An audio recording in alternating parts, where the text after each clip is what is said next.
vamos poquito a poquito, ¿verdad? Yendo hacia la preparación del trabajo. El trabajo final, que ese sí vale 35%, es muy importante. Y ustedes dirán, ¿qué tiene que ver lo que hemos estado viendo en términos teóricos, ¿verdad? De los conceptos que vamos a ver de series de datos? Miren, la idea fundamental es esta. Es que si lo vamos a desarrollar poquito a poquito, pero la idea es que tenemos una ecuación en diferencia, ¿cierto? Ahora ya la sabemos, de acuerdo al primer quiz, la sabemos resolver. Hemos visto una característica que tiene la ecuación en diferencia, que puede converger o puede no converger, ¿verdad? O hay solución, o la solución es trivial, es cero o infinito. Y si es cero o infinito no nos sirve. Nos sirven las que encontramos en el control, ¿verdad? Encontramos una expresión que dependía del tiempo. Una expresión que dependía del tiempo. Cuando logramos encontrar esa solución a través del tiempo, ¿verdad? Le vamos a llamar a una serie, va a ser una variable integrada. Va a ser una variable, hasta ahora estoy cachando, ¿verdad? No sé de dónde venga, les voy a echar mentiras, ¿verdad? Pero ahora se me prendió el foquito. Integrada, pues, viene de que la integraste antes, ¿verdad? Creo yo, ¿verdad? Se me acaba de ocurrir. De que la integraste para encontrar la solución, pues yo creo que de ahí viene. Hasta ahora reflexioné, mira, a mis casi 50 años. Qué vergüenza. Bueno, yo creo que de ahí viene. De que encontramos la solución y de que la solución existe. ¿Y cómo lo hicimos? A través de un proceso de integración. Entonces la integramos, creo yo. Bueno, pero en general vamos a ver que va a haber ciertos tipos de grados de integración. Queremos que la variable sea integrada. Ahora vamos a dar una característica técnica de qué es lo que significa que la variable sea integrada. Si existe la solución para la variable, para la ecuación en diferencias, encontramos una relación intertemporal, ¿verdad? Que va a poder describir los momentos. Ahora estamos en estadística, ¿verdad? Allá estábamos en matemáticas. Que va a poder describir los momentos muestrales de la serie. Si no tiene momentos muestrales, ¿verdad? O si los momentos muestrales explotan, eso significa que la serie, creo que esto ya lo había visto, ¿verdad? Nos quedamos acá. No es estacionaria o no explota. Entonces vamos a ver qué es lo que pasaba cuando decíamos en un proceso econométrico tradicional, en un modelo cualquiera, que la serie no presentaba heterogeneidad, es decir, era homocedástica. Cuando una serie era homocedástica, ¿qué pasaba? Que le encontraba una media, en base a esa media le calculaba una varianza, dos cosas, que existía y que era constante. Y bueno, y también podíamos calcularle, ahora estamos en serie de tiempo, por lo tanto podemos calcular también, como siempre, ¿verdad? Podemos calcular la covarianza entre esa misma variable contemporánea versus el valor pasado. Lo importante entonces, un proceso, en primer lugar, es un proceso estocástico, le vamos a llamar, distinto a un modelo econométrico. Un proceso estocástico es, voy a regresar otra vez. Un proceso estocástico es simplemente una variable aleatoria que tiene correspondencia en el tiempo, eso es todo. Un proceso estocástico es un proceso que se mapea en el tiempo, es lo que es. Bueno, un fenómeno entonces que naturalmente ocurre en el tiempo. ¿Qué ocurre naturalmente en el tiempo? Si eres cuático, todo ocurre en el tiempo, ¿no es cierto? El Producto Interno Bruto ocurre en el tiempo, porque se lo calculamos cada trimestre. No sé. Pero tú puedes decir que todo. El amor de tu pololo ocurre en el tiempo, porque a veces sube, a veces baja, dependiendo de cómo te portes, etcétera, ¿no es cierto? Todas las series, todos los fenómenos económicos, más bien, podrían ser descritos a través de una serie de tiempo. Entonces, si ocurre que este proceso estocástico, que tiene cierta variabilidad, la variabilidad es constante, entonces le vamos a llamar un proceso estocástico estacionario. Y es sumamente importante que los procesos sean estacionarios, porque hasta este momento no vamos a mezclar peras con manzanas, ¿verdad? Pero siempre detrás de nuestra cabeza teníamos que toda la econometría 1 que habíamos visto era de relaciones entre variables estacionarias, ¿verdad? Y dimos a sospechar que a lo mejor no podía ocurrir ese supuesto cuando vimos autocorrelación. Y lo único que dijimos en ese momento, pero no nos pusimos cuáticos con el detalle técnico, era decir, si esto ocurre, no podemos utilizar mico, mico ya no es blue, no es Mary, ¿cierto? No es el mejor estimador lineal insesgado. Ya, eso fue todo lo que dijimos. Pero no entramos al detalle de por qué no era así.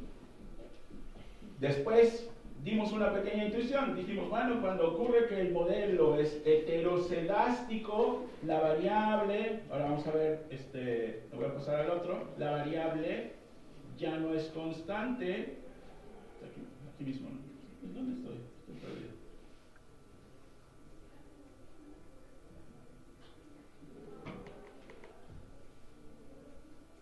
Acá vamos a Bueno, ahora me voy a regresar todo eso. La varianza ya no es constante, sino que depende del tiempo. ¿Vale? Entonces va a ir creciendo a través del tiempo. Eso era heterocedasticidad antes, ¿cierto? Si es entonces heterocedástico en el contexto de series de tiempo, vamos a decir que es un proceso cuya varianza es definida, es lo bueno. Lo malo es que es móvil, ya no vamos a, ni siquiera vamos a decir que sea creciente o decreciente a través del tiempo, será lo que sea, ¿verdad? Pero es variable a través del tiempo. Entonces, otra vez lo más trivial, lo más fácil, sí. Digo. Nada. No, sí. ¿Cómo podría ser decreciente si el tiempo va a aumentar y como está elevado al cuadrado no va a tener signo negativo? Ah, porque está multiplicada por la varianza. Y la varianza puede ser negativa. Entonces, varianza por t al cuadrado, o por t, por lo que fuera. ¿Verdad? Pero la varianza puede ser claro, el cuadrado de varianza, yo digo. No debería ser expandir el cuadrado. Bueno, entonces fíjate que, punto muy importante, la serie, para que haya modelo, para que exista econometría de series de tiempo, la serie tiene que ser estacionaria. Y ahora vamos a ver qué es lo que significa lo que significa estacionario es que los momentos sean constantes, que no sean cambiantes a través del tiempo, que sea eso. Obviamente que si estamos definiendo que hay una serie que es estacionaria, debe de haber series que no sean estacionarias. ¿Qué significará que no sea estacionaria? Lo mejor es meterle la mano directamente a la ecuación diferencial, la ecuación de diferencias, y verlo con un ejemplo. Ahora voy a definir las características, pero primero veamos este ejemplo muy simple. ¿Cierto que esto se parece a lo que resolvieron en el control 1? Es igualito a lo que resolvieron en el control 1, ¿cierto? Un y menos un y menos 1. Es una diferencia de un periodo. Y acá es igual a un factor. Aquí podría ser cualquier cosa, como vimos, hay una constante. Eso le vamos a llamar drift, ¿cierto? Pero ok. Cuando resolvíamos esta ecuación, encontrábamos una solución que dependía de una condición inicial, ¿no es cierto? Ahora vamos a ver qué es lo que nos está diciendo esta ecuación. Esta ecuación dice que el valor contemporáneo es igual al valor antiguo, y aquí es como si estuviera multiplicado por un 1. 1 por este valor, ¿no? Y un error estocástico. Entonces, yo aquí le calculo el error. Yo, de todas maneras, los supuestos que haga acerca del error, puedo seguir pensando que el error es esférico, y por lo tanto, que el error, ¿verdad?, tiene media cero y varianza. Pero no el proceso. Ahora lo que me interesa es el proceso. Voy a ver si el proceso tiene esperanza cero o constante y varianza constante o no constante, ¿verdad? Ese es el error, el supuesto del error. El error es esférico, en este caso. Pero el proceso, vamos a ver que ese proceso, este mayor análisis ya lo hicimos en el control 1, ¿verdad? Encontramos la solución. Una forma de encontrar la solución muy simple es una forma recursiva. Yo digo, el valor de hoy depende del valor de ayer más un error. Entonces el error 1 va a ser igual al error 0 más, el valor 1, estoy todo disléxico ya, el valor 1 es igual al valor 0 más un error. Por lo tanto, si yo sustituyo este recursivamente acá, el valor 2 va a ser igual al valor 1 más el error en 2, pero este y1 ya lo tengo acá, entonces lo sustituyo y así me puedo ir sustituyendo subsiguientemente, y en general voy a poder decir que me doy cuenta que siempre depende del y0, de la condición inicial. Cuando nosotros resolvíamos esto analíticamente, ¿verdad? Encontramos que también dependía de las condiciones iniciales. Teníamos que dar el valor inicial, porque de otra manera no podemos resolverlo, ¿cierto? Entonces, esta era como la solución homogénea y la solución particular. Bueno, decíamos en general, en todo t, en el tiempo, la solución depende del y0 más una sumatoria, ¿verdad? Con una progresión. ¿Cómo se ve esta progresión? Dependerá de las características que tenga el error. Pero en general esta era una solución que encontrábamos para ese random walk. Calculamos los momentos ahora, a lo que nos interesa, no al error, sino a la variable. A la variable, el primer momento es i0, ¿verdad? ¿Por qué? Siempre pregunta el libro, ¿verdad? ¿Por qué? Porque en el fondo le estamos aplicando esperanza a esto, la esperanza de esto es igual a la esperanza de esto más la esperanza de esto. La esperanza de esto es 0. ¿Por qué? Por supuesto. Por supuesto es felicidad, ¿cierto? Entonces esto es 0, por lo tanto la media va a ser 0. Le calculo la varianza en base a la media, que va a ser y0 menos el desvío menos t elevado al cuadrado, y eso me queda, si lo quieres ver así, t multiplicado por varianza constante. O la solución de la ecuación diferencial, ¿cierto? T multiplicado por varianza. Este proceso, ya vemos que ahora no importa que el primer momento es constante, pero el segundo momento es variable. Esto es heterocedástico y por lo tanto es no estacionario. No es estacionario. Estamos fritos. Porque en procesos no estacionarios no podemos hacer econometría. Estoy poniendo cuántico para que recuerden la importancia. No podemos hacer econometría de series de tiempo si el proceso no es estacionario. O por lo menos no podemos hacer las pruebas de hipótesis tradicional, tenemos que hacer una. Pero ahí no entra los efectos aleatorios. Acá no hay efecto. No, pero cuando no son estacionarios. Cuando no son estacionarios, los efectos aleatorios no pueden ser calculados porque las varianzas explosas. Es como esas soluciones en las que hay o 0 o infinito. Y no tiene ningún sentido. Eso significará... O sea, es decir, vamos a encontrar... De hecho, tenemos una solución, podemos encontrar una solución a la ecuación. El problema es que cuando intentamos hacer pruebas de hipótesis, los intervalos de confianza son infinitos. Y entonces dicen, ¿significa que el intervalo de confianza es infinito? No significa nada, significa que no hay diferencia estadística, pues. Si todo, podría ser cualquier valor, ¿no es cierto? Profe, disculpe exactamente, ¿qué significa aquí el random walk? ¿El proceso? Un random walk es, lo voy a definir, ¿verdad? Es un proceso estocástico que es puramente estocástico. Puramente estocástico. No quiero decir eso. Es un proceso estocástico, simplemente. Con media cero. Es un proceso estocástico de una serie no estacionaria, quiero decir. Es decir, que voy a poder calcular su media y su varianza, pero van a ser crecientes a través del tiempo. Vamos a verlos, como es un fenómeno muy amplio, vamos a ir definiéndolo poco a poquito, en varios casos, ¿vale? Vamos a ver un random walk simple, un camino aleatorio, como dice Bujarati, un camino aleatorio simple sería, por ejemplo, un fenómeno económico que no tiene una explicación posible, que es enteramente estocástico, es enteramente aleatorio. Por ejemplo, el precio de las acciones. El precio de la acción de Coca-Cola hoy día o de Entel, el precio de la Coca-Cola hoy depende, nadie eligió para su proyecto final un precio de las acciones, un precio de accionario o algo así. Debería, pues, para cachar a ver si podemos ganar billetes o no, ¿verdad? Bueno, spoiler, no se puede, ¿verdad? Como no se puede en ningún random walk. Esta va a ser la demostración matemática de que no puedes pronosticar el precio de las acciones. ¿Por qué?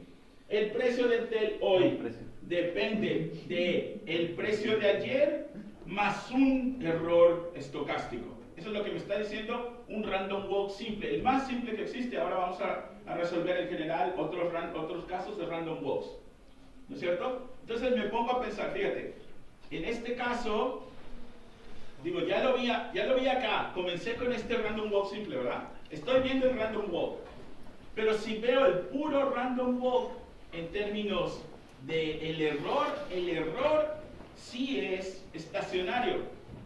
Ahora, el random walk en sí mismo, la IT, ¿verdad? La IT, voy a pronosticar esta IT. Ya la pronostiqué, de hecho, ya vi que no es estacionaria. Pero ahora voy a pensar, voy a reacomodarla, ¿verdad? De esta manera, como la diferencia entre el valor de hoy menos el valor de ayer. Y eso le voy a llamar, y este es el operador de diferencias que les costó trabajo en el control, ¿verdad? Pero que es simplemente decir, voy a agarrar el dato de hoy y le voy a restar el dato de ayer. Es la primera diferencia. Ese le voy a llamar delta de I, y esa expresión sí es estacionaria. ¿Por qué? Porque cuando yo le calculo la esperanza y la varianza a esta diferencia, voy a encontrar que es constante. No lo alcancé a hacer, pero es muy fácil, ¿verdad? Porque en el fondo voy a aplicar esperanza al delta, que como veo es solamente el UT. Entonces va a ser solamente la esperanza del UT.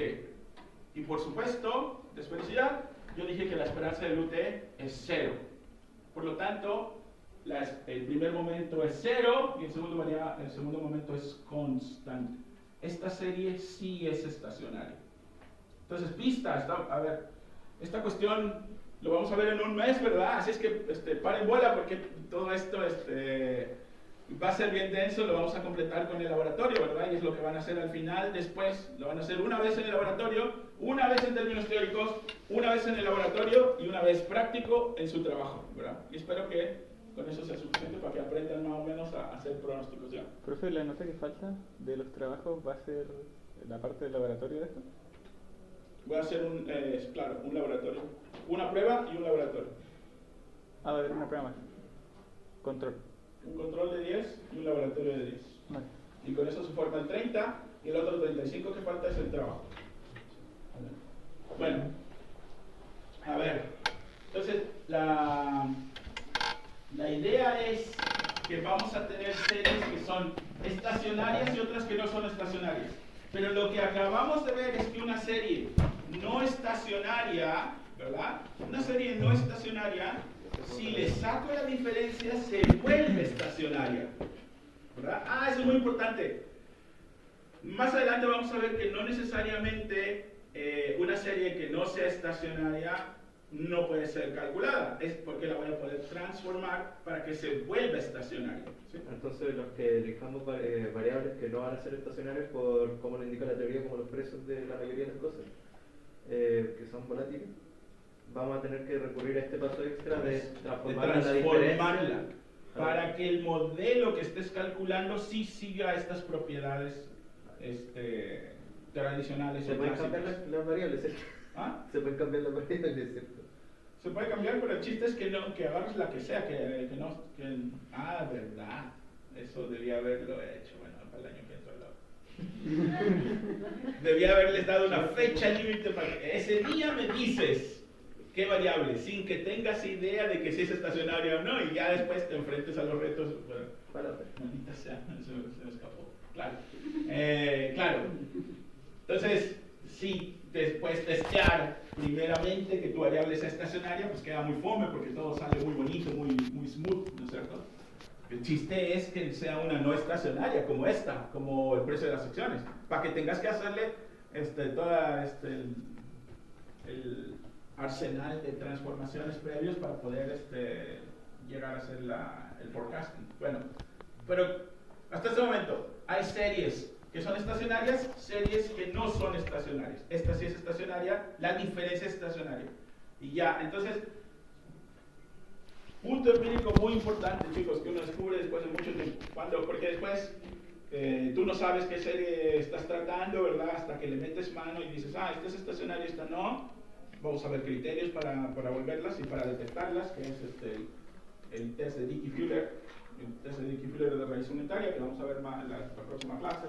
Pero en general, chicos, una forma, la transformada más fácil que hacer, porque todas las series tienen que ser estacionarias para poder trabajar con ellas. Yo no he visto, cuando le sacas la primera diferencia, el 95% de las series económicas, cuando le sacas la primera diferencia, se vuelve estacionario. Vale. Hay una que otras monetarias y de dinero que le tienes que sacar 2 diferencias. Pero yo nunca en la vida, empíricamente nunca he visto una serie que le tengas que sacar 3 diferencias para volverla estacionaria. A la segunda diferencia que le sacas, ya el 99.997% de las series son estacionarias.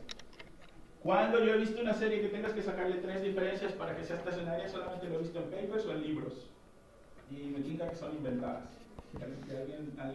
Alguien inventó una serie que estaba toda maldita. Eso significará que tiene un proceso detrás de variación, ¿verdad? Bien complicado, que tengas que diferenciarla 2 veces, ¿sí? Para poder hacerla estacionaria. Bueno, ahora vamos a ver un random walk, que sigue siendo un random walk, pero ahora un poco más complicado. Suponte tú que es el mismo, pero ahora le agrego un delta, un movimiento alrededor de una constante cualquiera.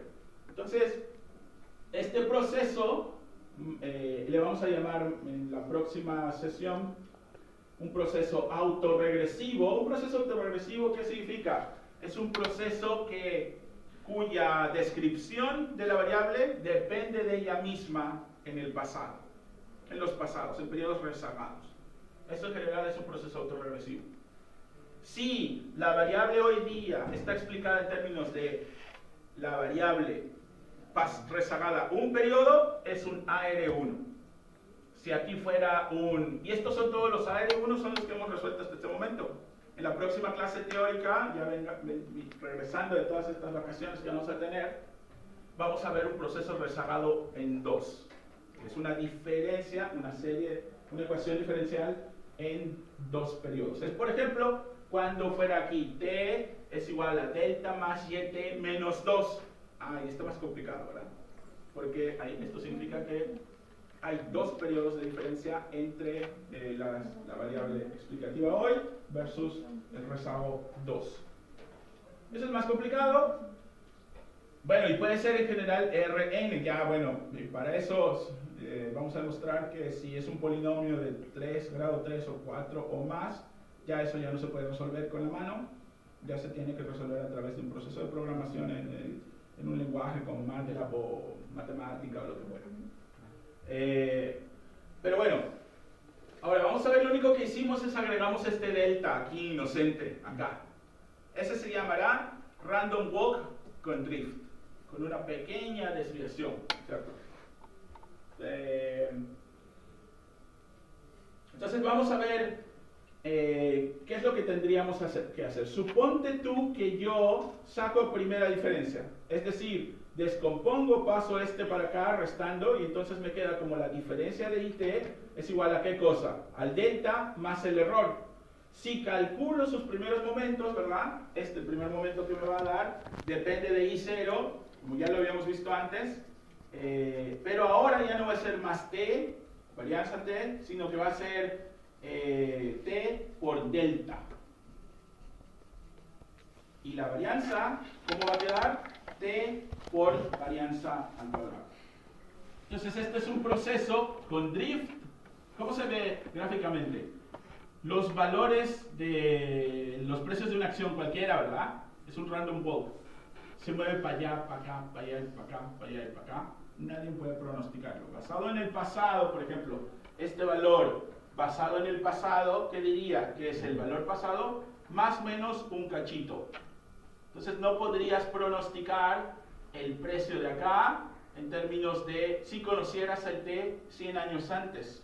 En teoría podrías hacerlo si tuvieras una expresión de la forma que encontramos en el control, ¿verdad? Que depende solamente del tiempo, pues nada más le achuntas el tiempo ahí y debería darte la estimación.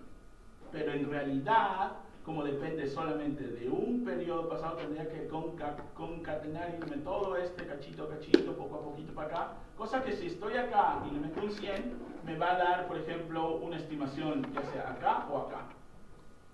Pero resultó que el valor real estaba acá. El precio de las acciones nunca se puede pronosticar para un periodo futuro, pero bueno, el precio de las acciones nunca se puede pronosticar, aun cuando su media es 0. Pero la diferencia del precio de las acciones, ¿verdad?, tiene una tendencia muy clara. La diferencia del precio de las acciones es un proceso de raíz unitaria. Cuando yo calculo el diferencial, ¿verdad?, es un proceso estacionario. Este es un proceso no estacionario. Vamos a entrenar poco a poco el ojo, ¿verdad? Vamos a tener que hacer muchos laboratorios para ver gráficos de la serie. Este análisis que ustedes van a tener que hacer para su trabajo se llama, si lo quieren empezar a buscar, la metodología de Box y Jenkins. Y se trata de ver muchas series de tiempo y ver cómo se mueven. Y de ahí cachar más o menos si es un proceso autorregresivo, es un proceso de media móvil, es un proceso integrado, no es un proceso integrado, etc. Perfecto. Sí, dígame. En la imagen que acaba de pasar. Sí. En el primero uno está intentando estimar el precio de la acción, en este caso en un T cualquiera, ¿cierto? Ajá. Y la interpretación sería el precio de la acción en ese T. ¿Cuál es la interpretación de la diferencia? Híjole, la interpretación de la diferencia, híjole, aquí es cuando el cronometría se pone bien abstracto, ¿verdad? Porque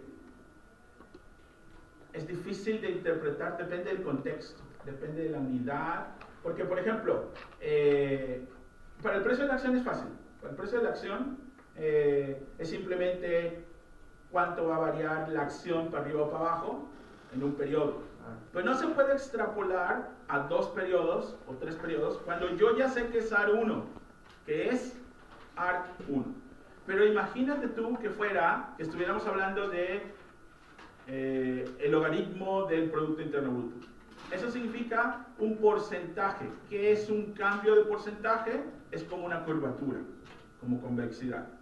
Pero si estamos hablando, podemos estar hablando de cualquier cosa, pues ya es cualquier variable, ¿verdad? Podría ser la tasa de reproducción de las almejas, o sea, el crecimiento de una población, etc. Entonces la interpretación de la diferencia va a depender, es contextual, como decimos, ¿no? Depende del contexto en el que estés analizando, será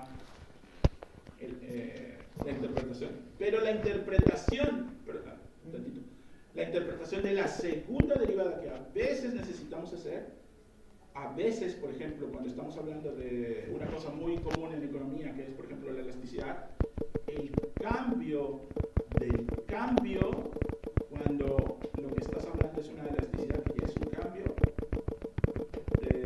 ya nadie entiende. Cuando estábamos en esta parte del curso de teoría econométrica en el doctorado, ya la gente se rascaba los piojos y mejor lo dejaba por la paz porque no entendía la interpretación. Ya cuando lo veamos en la práctica, vamos a ver que vamos a tener que regresar. No nos preocupamos mucho en la interpretación porque nunca interpretamos la diferencia.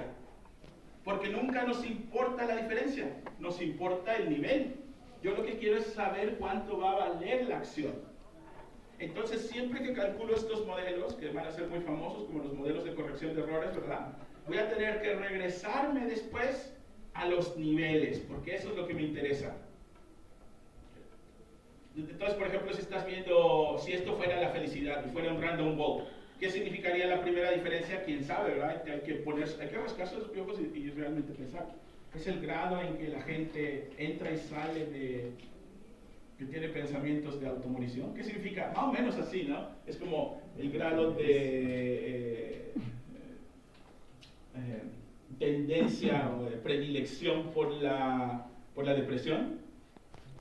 Es la variación de la felicidad. ¿Qué es eso? Hay que ponerse a pensar. Entonces es complicado. Ese es uno de las cosas. Es muy abstracto y es contextual, ¿no es cierto? Entonces, ya a cada momento, cada uno de ustedes van a tener que pensar, si les toca diferenciar su serie, qué es lo que significa. Bueno, Box y X, vamos a acabar de hacerlo en la primera semana de noviembre para que tengan por lo menos 4 semanas para hacer su trabajo final, ¿verdad? Ya desde ahora pueden empezar a hacerlo con identificando ciertos procesos. Lo primero que van a tener que hacer es test para ver si su serie es estacionaria o no es estacionaria, ¿verdad? Vamos a ahora hacerlo más general. Suponga, antes decía yo que YT era igual a YT menos 1 más el error. Ahora supón que le pongo un RO antes. Era como si antes hubiera dicho que RO fuera 1. Si RO es 1, ya vimos que esta serie es no estacionaria. Lo acabamos de ver, ¿verdad? Si RO fuera 1. Entonces la idea del test, me estoy adelantando, pero bueno, la idea es correr. Si yo corro esta regresión, no es correcto, ¿verdad? Pero una idea intuitiva es que si yo corro esta regresión y el RO me da cercano a 1, estoy frito. Esto significa que la serie es no estacionaria, o lo que le vamos a llamar es integrada de orden 1, porque tengo que hacerle una diferencia para que se vuelva estacionaria.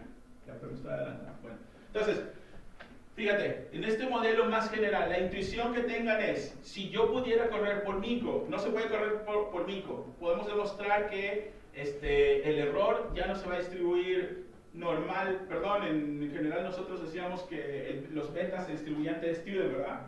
O F de Fisher en econometría 1.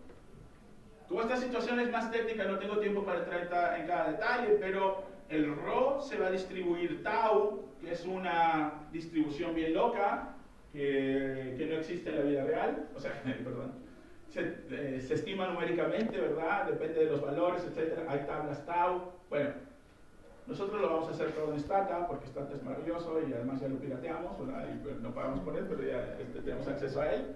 Entonces vamos a hacer que Stata nos calcule todos estos valores.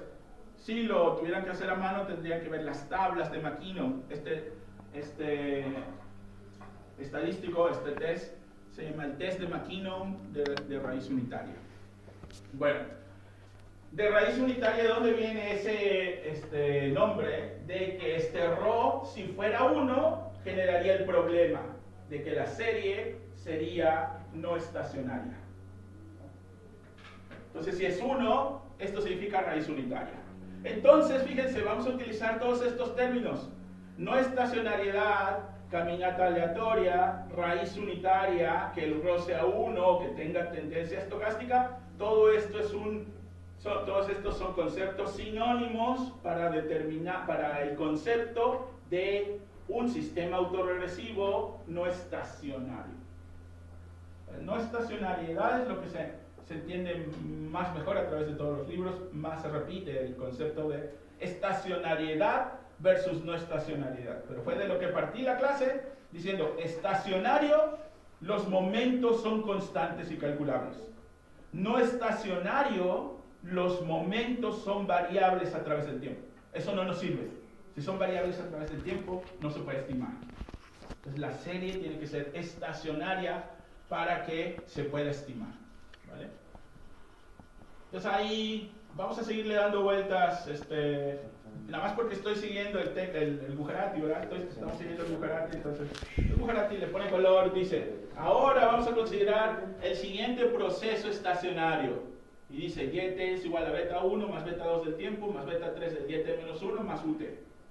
Y le pone color diciendo, ahora voy a hacer cambios paramétricos. Pero no es nada más que va a agarrar, y a veces le va a poner 1 acá, a veces le va a poner 0 acá, a veces le va a poner 0 y 0 acá, etc. Va a ser una combinación de los betas, cuánto van a valer. Entonces lo va analizando pasito a pasito, ¿no? Dice, Ya, este es el camino aleatorio puro, dice Bujarati. Es esta ecuación de acá. Ahora, dice, le voy a poner beta 1, 0, beta 2, 0, beta 3, 1. ¿Cuál es el beta 3, 1? Beta 3, 1. ¿Y todos los demás 0? Ah, pues es el que acabamos de ver hace ratito. Es un problema de raíz unitaria. Otra vez, ¿verdad? Es una serie no estacionaria. Y puedo además demostrar que si le saco diferencias a esta serie, esta me va a quedar simplemente como el error. Por lo tanto, le saco la esperanza del error es 0, la varianza es constante y por lo tanto, en diferencias, este proceso es estacionario. En diferencias es sacando esta diferencia. ¿Cierto? Es estacionario, ok. Entonces el original, este es el original, no es estacionario. Este sí es estacionario. ¿Sí? ¿Estoy como hablando aquí, cierto? ¿O sí más o menos se va entendiendo? Lo que me interesa nada más que saber esa distinción. Estacionario, no estacionario. Raíz unitaria versus no raíz unitaria. ¿Sí? Este es estacionario, este no es estacionario. ¿Al revés dije? Sí. A ver, otra vez. Este no es estacionario y este sí es estacionario. Bueno. Ahora dice Bujarati, suponte tú que hago este beta 12, 0. Ya no depende del tiempo, ¿verdad? Y este beta 3. Esto es muy importante, chicos. Esta forma de proceder de chantarle el tiempo nada más acá a la serie es algo que en el fondo en econometría también deberíamos hacer todo el tiempo, nada más que seguramente no el profe de econometría 1 no les enseñó, obviamente, que es el mecanismo o el modelo de corrección de errores, que es, en el fondo, siempre sabemos que puede haber una discrepancia entre que las series sean estacionarias o no estacionarias. Siempre tendríamos, en teoría, que calcular un mecanismo de corrección de errores para determinar cuánto tiempo en el fondo iba a tardar en limpiarse cualquier problema que pudiera tener la no esfericidad de los errores. Yeah.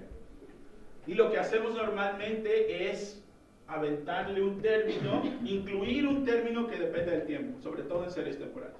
Ahora, tenemos problemas sí porque no sabemos. Acá, es lo que comúnmente hacen los investigadores al tiro, nada más le ponen un beta i por el tiempo, pero no sabemos que la relación, ¿verdad?, entre la variable y el tiempo sea así, lineal. A lo mejor es un t cuadrado, a lo mejor es el logaritmo de t, a lo mejor es la raíz cuadrada de t, quién sabe, ¿verdad? Entonces ahí es la gente nada más como que le chanta el t, pero a lo mejor tendría que chantarle el logaritmo de t o el t al cuadrado o lo que fuera, dependiendo de cómo sospecháramos que fuera. Pero ok, siguiendo con lo que dice Bujarati, que el beta 1 fuera algo, beta 1 distinto de 0, el beta 2 es 0, este se muere, y el beta 3 fuera 1, que tenemos un random walk con tendencia, con drift, ¿cierto? El drift sería beta 1, la tendencia, random walk con drift, directamente.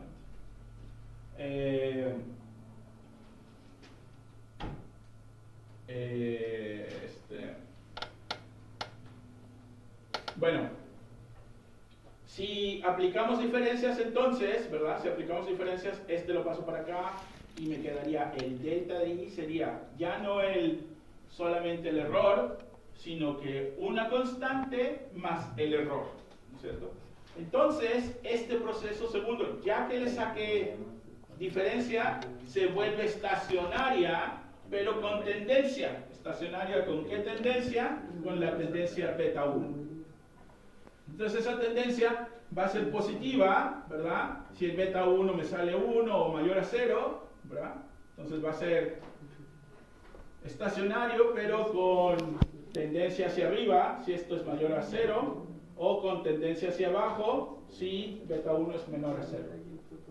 Entonces, como que es estacionario. Estacionario es como random, ¿verdad? Se va para acá y para allá. Puede ser que se vaya queriendo. Por ejemplo, ¿cómo podría ser así? La diferencia, ¿verdad? Delta de i, t, podría ser así. T, sí.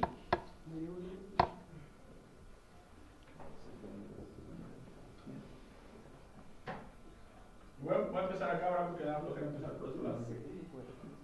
Qué estupidez, ¿verdad? Bueno, pero eso es lo que significaría. Que en el largo plazo, ¿verdad? Conforme va pasando el tiempo, si beta 1 es menor a 0, va tendiendo hacia abajo. Y si beta 1 es mayor a 0, va tendiendo hacia arriba. Y si es 0, es un random walk sin drift, pues. Digamos. Profe, si nosotros nos tocase en lo que estamos investigando algo como esto, ¿cómo identificaríamos el beta 1? Pues, pero si te fijas, corriendo regresiones a lo maldito. ¿Cierto? Hay que ir testeando uno. Corres las regresiones, corres lo que... Este modelo general, lo puedes correr este modelo general y por ejemplo, tú dirías, ¿qué caso me tocaría a mí? Pues ves los parámetros, pues. Ponte tú que el beta 2 te puede dar 10 millones, pero si el td-student es un medio, entonces es 0, ¿cierto? Como lo hacíamos antes. ¿Pero con qué regresión serían esas? ¿Regresiones de serie de tiempo o qué modelo de regresión? ¿En Stata, por ejemplo? En Stata le darías reg y, ¿verdad?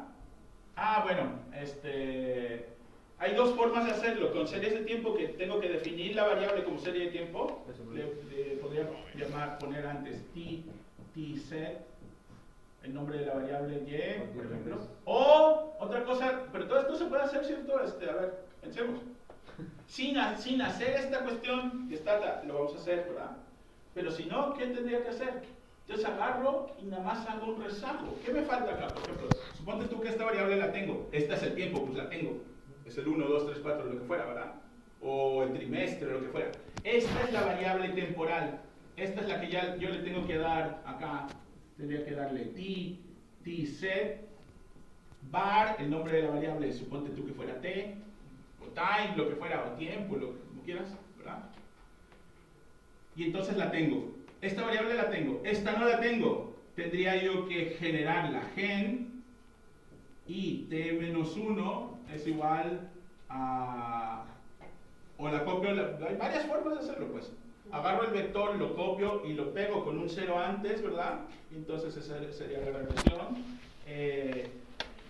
O si no, le podría decir it-1 es igual a it, y le pongo lab. Ahí sí se me olvidó, chicos. Creo que es el espacio lag 1, parece ser que es así. No me crean, pero en el laboratorio les averiguo bien, que ya tiene un rato que no ocupo eso.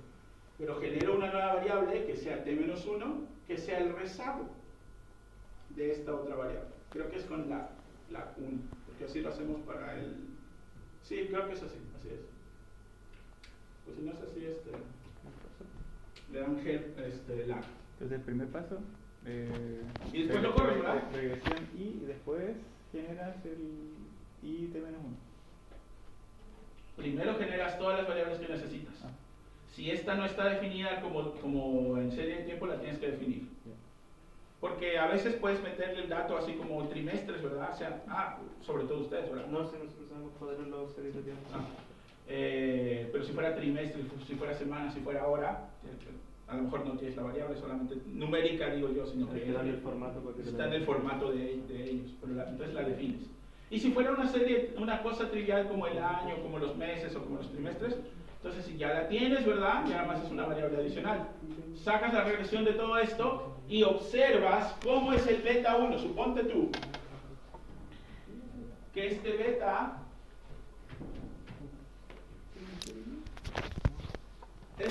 te diera, voy a inventar, ¿verdad? 0,2, 3 y menos un cuarto. Yo ahí veo que no son 0, pero ahí tengo que ver el t-student. Veo un t igual a 40, t es igual a 4, t es igual a 6. Bueno, pues todos son este valor. Pero si yo veo un t-student igual a 0,9, pues este vale 0, ¿cierto? Y entonces significa que tendrías que correr nada más este modelo con esto. Igual que antes. ¿Sí? La significancia no estadística es la que se ve con los criterios que habíamos visto anteriormente. Y lo bueno es que ya sabemos que estos betas utilizando Mico se vuelve telestudioso. Esta no es la prueba de raíz unitaria. Estoy diciendo que en econometría de series de tiempo tenemos mucho que graficar las series para ver cómo se mueven. Eso lo vamos a hacer en la próxima sesión, ¿verdad? Para ver cómo se mueven, para identificar si es una R1 o MA. Esta es la metodología de Box-Jenkins. Pero digo yo, aun cuando esta no es una prueba formal, esto es lo que acabo de decir, te da una intuición de qué probablemente va a pasar. Ya formalmente vas a tener que aplicar el test de Dickey-Fuller, o el de Philip Perron, o lo que fuera. Y eso obviamente no vas a calcular las tablas y eso, porque esas tablas son complicadas, ¿verdad? Son difíciles, entonces se lo dejas estar. Bueno, entonces, ¿qué otra cosa podríamos hacer? Entonces ahí se agarra Bujarati, ¿no? Justamente esto que estamos diciendo. Suponte tú que que te saliera un telestudent acá de un medio, o de menos de 1,4, 1,4, 1,3. Entonces significa que el beta 3 es 0, pero estos dos no. Entonces, ¿qué me queda? Un proceso que llamamos proceso estacionario en tendencia. ¿Por qué en tendencia? Porque tiende o depende del tiempo. Depende del tiempo. Se muere el IT menos 1, ¿no es cierto? Y solamente me queda que el IT es igual a beta 1 más beta 2 del T, ¿cierto? Entonces, y esto es muy bueno si depende solamente del tiempo, es cosa de calcularlo, ¿verdad? El primer momento va a ser variable. ¿Pero qué va a ser? Aplicas esperanza, ¿verdad? A esto, ¿verdad?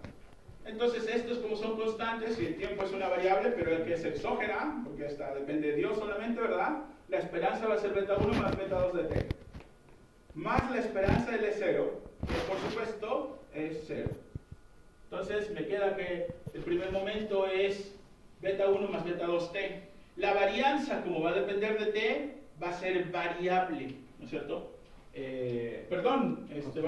Va a ser constante.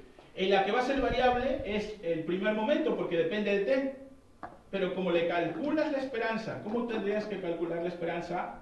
Como siempre lo haces, ¿verdad? Perdón, la esperanza, disculpen la dislexia. Como siempre, ¿verdad? Es la esperanza de ¿qué? De x menos la esperanza de x. Y todo eso al cuadrado. Aquí hay rato que no hacemos esto, pero si ahora sustituyes x por beta 1 más beta 2 de t, ¿verdad? Este es el x, y la esperanza de x es esto, entonces la varianza te va a quedar constante, porque se cancela el t acá, solito, de la esperanza.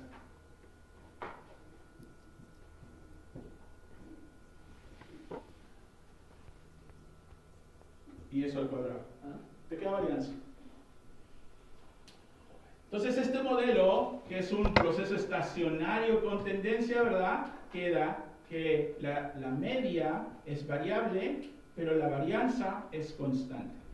¿Qué significa? Que este modelo, que lo que nos interesa, ¿verdad? Es que la varianza sea constante. De todas maneras es estacionario. Bueno, ¿y qué otra cosa podríamos hacer si solamente beta 3 fuera igual a 1?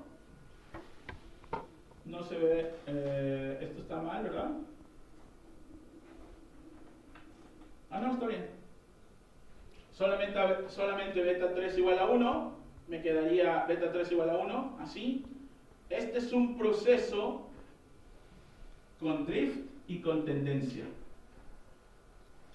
Drift y tendencia, ¿no es cierto? Tendencia, el T. Drift, el beta 1. Y autorregresivo de orden 1. Saco la diferencia, para acá, y la diferencia de IT me queda beta 1 más beta 2T. Entonces es un proceso con drift y con tendencia, con las dos. Este proceso no es estacionario. Claro, ¿verdad? Porque esta que es la variable ya diferenciada, es variable, depende del tiempo. No es estacionario. Bueno, y suponte tú que haces beta 3 menor a 1, pues Si te queda, en el fondo que todos son distintos es 0, ¿no es cierto? Beta 1 es lo que sea, beta 2 es lo que sea, beta 3 es lo que sea. Y beta 3 menor a 1. Entonces, este sería un proceso, fíjate, que se... este es un proceso muy interesante. Es un proceso con tendencia que es estacionario alrededor de la tendencia, estacionario alrededor de esta tendencia. O sea que en realidad no es estacionario, su varianza explota, pero alrededor de la tendencia es estacionario. Creo que tengo un ejemplo acá. ¿Cómo se vería? Es un proceso que, por ejemplo, para series temporales, otra vez, los que quieran ganar billetes, en el mercado de valores, suponte tú que esto no fuera el precio de una acción, sino el precio, no, el composite de un index. Un index, por ejemplo, S&P 500. Es precisamente así. Obviamente que no es predecible ni pronosticable. El valor en el tiempo del S&P 500 de hoy para mañana no puedo saber. Pero si tiene tendencia, si tiene un trend temporal, esa trend temporal sí la puedo ver que es creciente. Entonces, aunque yo no puedo pronosticar lo que va a pasar con el S&P 500 mañana ni en una semana, sí puedo pronosticar lo que va a pasar dentro de 10 o 15 años. Eso sí puedo. Maravilloso, ¿verdad? Está parando bolas. Si pararan bolas e invirtieran $100 ahí, con eso se vuelven millonarios, ¿verdad? Pero es que queda sujeto a variables totalmente exógenas porque actualmente estamos viendo solamente el tiempo. Pero está bueno porque ya sabes para dónde va el tiempo. Sí, pero con geopolítica y cómo está integrado. Pero no importa, porque dice que hay variabilidad alrededor de una tendencia creciente. Entonces, si tienes $1 millón de pesos que no te sirvan y quieres ser millonario, mételo en la bolsa, pero no lo vayas a sacar al tiro. Sácalo hasta dentro de unos 10, 15 años. Te juro por mi madre que ya no va a ser $1 millón. Ahora, se te dijo, hay que ajustar por inflación y todo eso, ¿verdad? Pero incluso ajustado por inflación, en términos reales, va a ser muchísimo más de lo que, bueno, depende del periodo temporal, ¿verdad? Pero fíjate, ¿esto qué significa? Es potentísimo. ¿Por qué creen que todos los grandes inversionistas no son nada grandes inversionistas? Son gente ignorante, como el Warren Buffett, ¿verdad? Que descubrió, probabilísticamente, una tendencia que nosotros sabemos. A ver, ¿por qué los economistas no se han vuelto multimillonarios sabiendo esto, verdad? Porque somos humanos y tenemos la tendencia, no queremos esperar tanto tiempo. No es que no confiemos en nuestro país, es un resultado matemático, es un teorema. ¿Cómo no le voy a creer a un teorema? Nada más que a veces somos impacientes. Lo que estamos haciendo ahí, no siempre cometemos decisiones racionales, ¿verdad?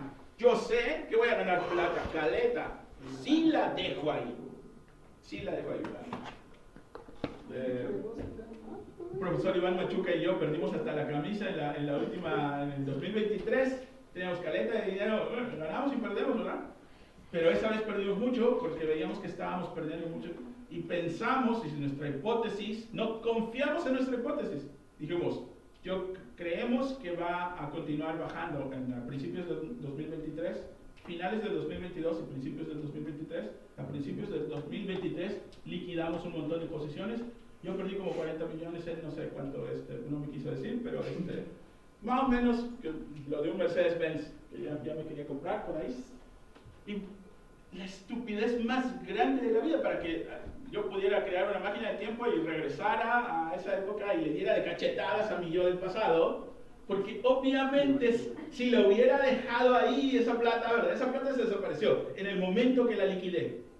Pero ahora esa plata valdría unos 100 millones, como subió el Standard & Poor's en este año y el año pasado, justitito después de que la saqué. Ahí lo único que hice fue realizar las pérdidas, ¿no es cierto? ¿Por qué? Por eso, porque no creí en mi hipótesis. La hipótesis es esta y es obviamente cierta. Qué bueno que perdí eso, hubiera perdido más para decir, estúpido. No lo vuelvas a hacer, nunca más vuelvas a dudar de la teoría económica. Pero bueno, eso. Lo bueno fue que Machuca también perdió esta cabeza. Ya decimos que fin de clase, pero todavía tenemos tiempo, mejor vamos a seguir.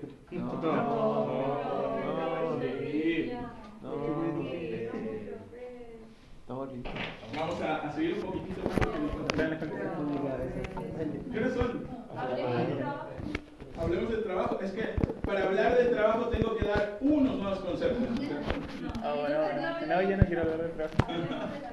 Hablemos de inversiones. Hablemos de inversión. Están durmiendo. Es que si no avanzamos con la teoría, no vamos a... Bueno, no estamos tan... Estamos bien, profe. Estamos bien, profe. Mande un libro, lo leemos. Pero que ponga el código. Es verdad.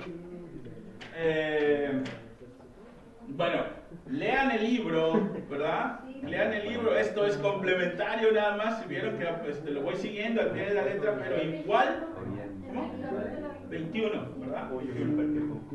En esta parte, sí entiendo que sea un poco aburrido porque estamos viendo la teoría y esto se va a materializar en su cerebro cuando estemos frente al computador haciendo esto mismo, pero ya en Stata, ya con la serie con la que ustedes van a empezar a trabajar.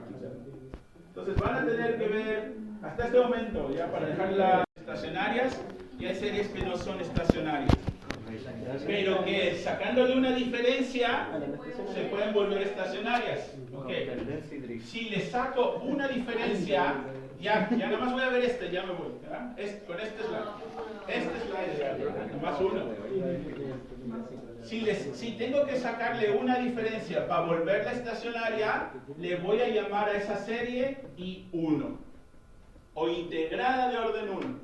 ¿Ya? Si no le tengo que sacar ni una, es decir, que ya nació la serie estacionaria, le voy a llamar I0, integrada de orden 0. Si le tengo que sacar dos diferencias, pues igual, ¿verdad? Va a ser I2. Ahora, el tema es para cuando tengan que calcular un modelo en general. Esto directamente no van a tener que aplicarlo para su trabajo, pero en general vamos a ver que para que haya un modelo econométrico, todas las series tienen que ser integradas del mismo orden. O si son todas integradas y 0, no hay problema. Por ejemplo, tengo y es igual a f de x, y es y0, y x es y0, ahí no hay problema. Ahí está todo bien. Eso es lo que suponíamos antes en econometría. Ahora, si y es y1 y es y1, aquí tampoco hay problema. ¿Por qué?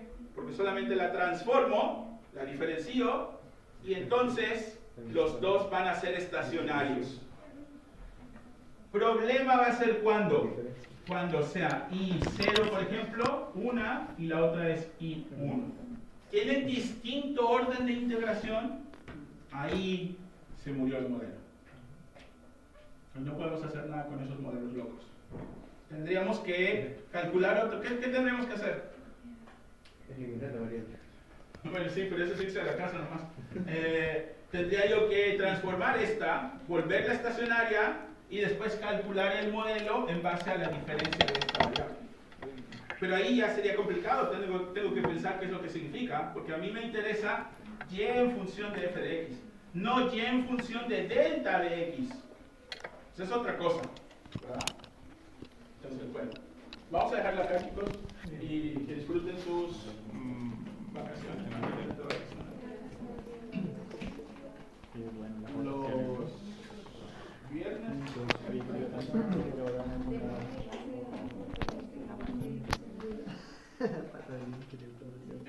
¿Quiere ver qué? Ah, pues no le he dicho cómo hacerlo. No sé, espera. Por eso yo quería verlo ahora, pero bueno. No.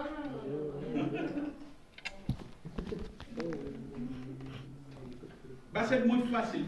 Una primera cosa que podemos hacer es aplicar esa regresión que vimos, modelo de raíz unitaria, y ver si el RO es cercano a 1 o no es cercano a 1. Mojica, ¿quién es Mojica? Profe, eso que dijo es para ver estacionalidad, ¿o no? Pero es, claro, estacionariedad. Estacionalidad. La idea es que sean estacionarias todas. Y ustedes, como van a hacer un modelo nada más de sí mismos, no tienen más que calcular el grado de estacionariedad. Ya no tienen que preocuparse por otra variable porque están solamente con y. No es y es igual a x.